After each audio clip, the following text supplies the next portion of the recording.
আজি পবিত্ৰ ঈদ-উজ-জোহা।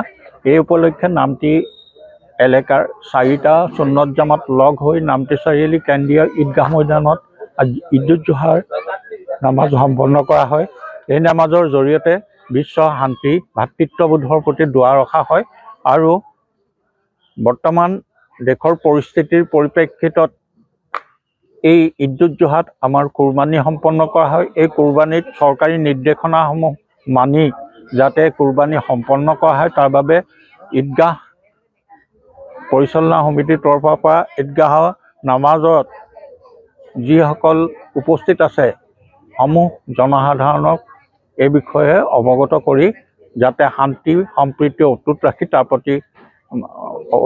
তাৰ প্ৰতি লক্ষ্য ৰাখি কুৰবানী সম্পন্ন কৰিবলৈ বুলি আহ্বান জনোৱা হয়।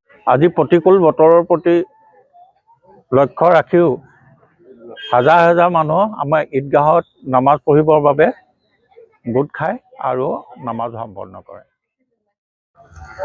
আসসালামু আলাইকুম। আমি আজি নামটি চাৰিআলি কেন্দ্ৰীয় ঈদগাহ ময়দানত ঈদ-উল আজহাৰ নামাজ আদায় কৰিলোঁ আৰু বতৰৰ প্ৰতি লক্ষ্য ৰাখি সকলো মানুহ সময়মতে আহি সকলোৱে মিলিজুলি ঈদৰ নামাজ আদায় কৰিলোঁ আৰু ঈদৰ নামাজত বিশ্বৰ শান্তিৰ কাৰণে দুৱাও হ'ল আৰু ইয়াৰ পৰা আমি আশা কৰিছোঁ যে মানুহৰ মাজত সকলো ৰাইজৰ মাজত মিলা প্ৰীতি আহে আৰু সকলোৱে যাতে মিলিজুলি একলগ হৈ থাকোঁ তাৰ আশা কৰিলোঁ। যিকোনো খবৰৰ বাবে যোগাযোগ কৰক আমাৰ এই নম্বৰত 9181 307 221।